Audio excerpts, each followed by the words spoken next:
পৃথিবীতে এমন একটি শহর আছে যেখানে সরকারি আইনেই মৃত্যু নিষিদ্ধ। হ্যাঁ, আপনি ঠিকই শুনেছেন, এমন শহর সত্যিই আছে। আর সেখানে মানুষ জন্ম নেয়, বড় হয়, কাজ করে, কিন্তু মারা গেলে তার স্থান হয় না। এই শহরের নাম লংগেরবিন। এটি অবস্থিত পৃথিবীর একেবারে উত্তরের সীমায়, নরওয়ে নিয়ন্ত্রিত স্ভালবার্ড আর্চিপেলাগো বা স্ভালবার্ড দ্বীপপুঞ্জে। স্ভালবার্ড নরওয়ের একটি বিশেষ অঞ্চল, যা উত্তর মেরু থেকে মাত্র 1000 কিলোমিটার দূরে। এখানে রয়েছে অনেক দ্বীপ, তবে লংগেরবিন হচ্ছে সবচেয়ে বড় শহর এবং প্রশাসনিক কেন্দ্র। এখানে বাস করেন প্রায় 2500 জন।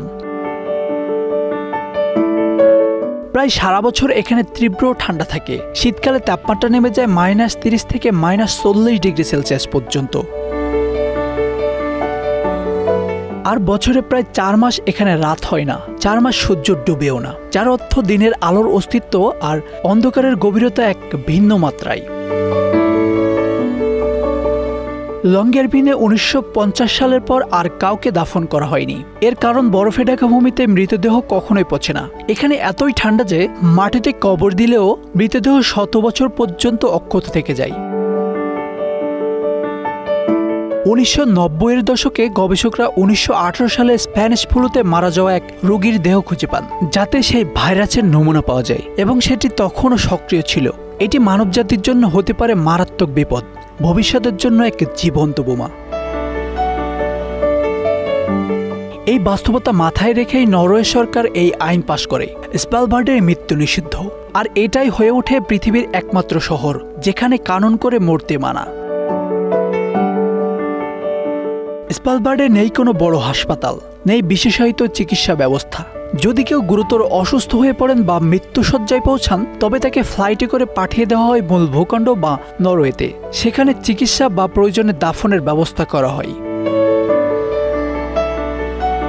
বসবাসের নিয়মও এমনই, এখানে কেউ স্থায়ীভাবে বসবাস করতে পারে না। চাকরি, গবেষণা বা সাময়িক কাজ থাকলেও বার্ধক্যে পৌঁছানোর আগেই ফিরতে হয় নিজের দেশ বা মূল ভূখণ্ডে। স্থানীয় লোকজনরা এই নিয়মকে শ্রদ্ধা ও বাস্তবতা হিসেবে গ্রহণ করেছেন। তারা বলেন, এখানে জন্ম নেওয়া যায়, কাজ করা যায়, কিন্তু মারা যাওয়া যায় না। তবে এই বাস্তবতা অনেক সময় কষ্টেরও। প্রিয়জন মারা গেলেও এখানে রাখা যায় না। স্ভালবার্ড শুধু মৃত্যুতে নয়, জীবন বাঁচাতেও ব্যতিক্রমী। এখানে 2008 সালে গড়ে তোলা হয় স্ভালবার্ড গ্লোবাল সিড ভল্ট, যা বিশ্বের সব দেশের উদ্ভিদের বীজ বরফে সংরক্ষণ করে রাখে। যদি বিশ্বব্যাপী খাদ্য সংকট, যুদ্ধ বা দুর্যোগ হয়, তাহলে এখানকার কোটি কোটি বীজ দিয়েই মানব সভ্যতা পুনরায় শুরু করতে পারবে। এর ভিতরে রয়েছে বাংলাদেশের ধান, ভারতের গম, আফ্রিকার নানা প্রজাতির বীজও। এই ভল্ট এতটাই নিরাপদ যে পারমাণবিক যুদ্ধ হলেও এটি ক্ষতিগ্রস্ত হবে না। নরওয়ের আইন অনুযায়ী স্ভালবার্ডে কোনো মৃতদেহ দাফন, পোড়ানো বা সংরক্ষণ করা নিষিদ্ধ। এটি শুধু স্বাস্থ্যগত নয়, পরিবেশগত ঝুঁকির দিক থেকেও অত্যন্ত গুরুত্বপূর্ণ সিদ্ধান্ত। Ashanur Rahman Mithu, Bangla affairs, news desk.